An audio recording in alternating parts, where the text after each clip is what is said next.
Morning, Botai. We've spoken about in the past the importance of Netilat Yadayim in the morning.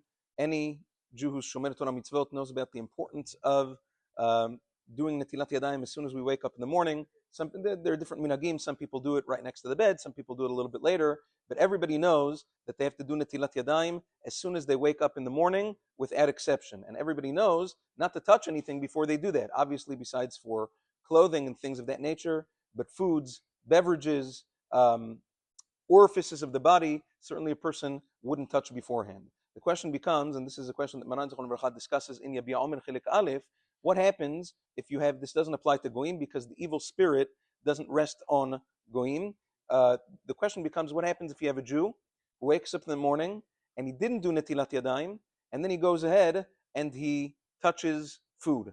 Very common in bakeries, restaurants, things of that nature, that they could have Jewish workers who didn't do Netilat Yadayim in the morning, and they're busy all day long touching your food. What happens about the evil spirit that rests on their hands that now transfers into the food? Is that food permissible to be eaten or not?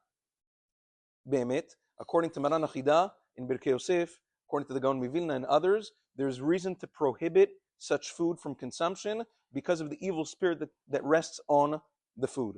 Nevertheless, like we've spoken about in the past as well, Hagon Yabitz in a Sefer Moruk Tzia says that the evil spirit today is not as strong as it was in earlier generations. It's weakened since that, and therefore, b'di'avad, definitely, if a person asks, do I have to do netilah before working, a person should tell all of his Jewish workers before, if you're handling food or whatever it is, please do netilat yadayim before beginning to touch anything in the bakery, restaurant, store, whatever it is. That's lechatechila.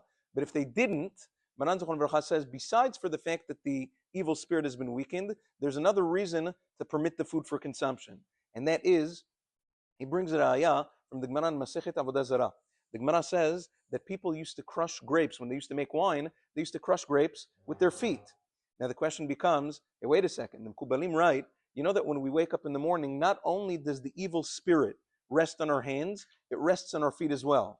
So if that's the case, just like we do Netilat Yadayim, we wash our hands in the morning, why don't we wash our feet every morning? The Mekubalim explain, the Ben Ish Chai explains this in a very detailed manner. He says that even if we were to do Netilat Yadayim on our feet, the Tum'ah that rests on the feet, the Ruach Ra'ah, would not come off. It attaches to the feet much more strongly than it does to the hands. On the hands, it comes off with Netilah. Feet, it doesn't. That's why he says we do Netilah on the feet once a week, and it comes off at what point? Erev Shabbat.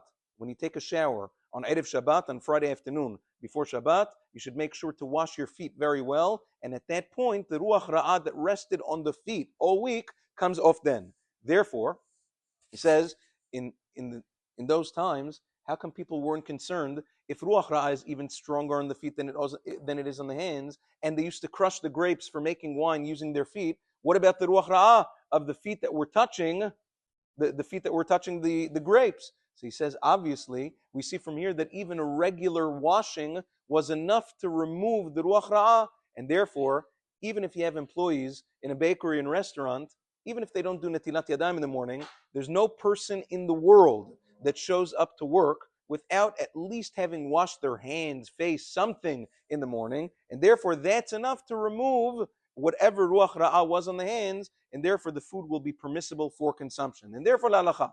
Maran Zichron Baruch says in Yabiya Omer, if a person can, if it's the kind of food that can be washed off, fruits, vegetables, and was touched by a person who didn't do netilah, wash it off, and then you're fine.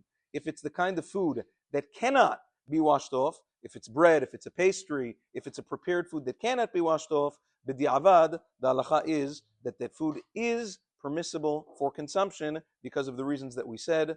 Good to be back. Have a wonderful day.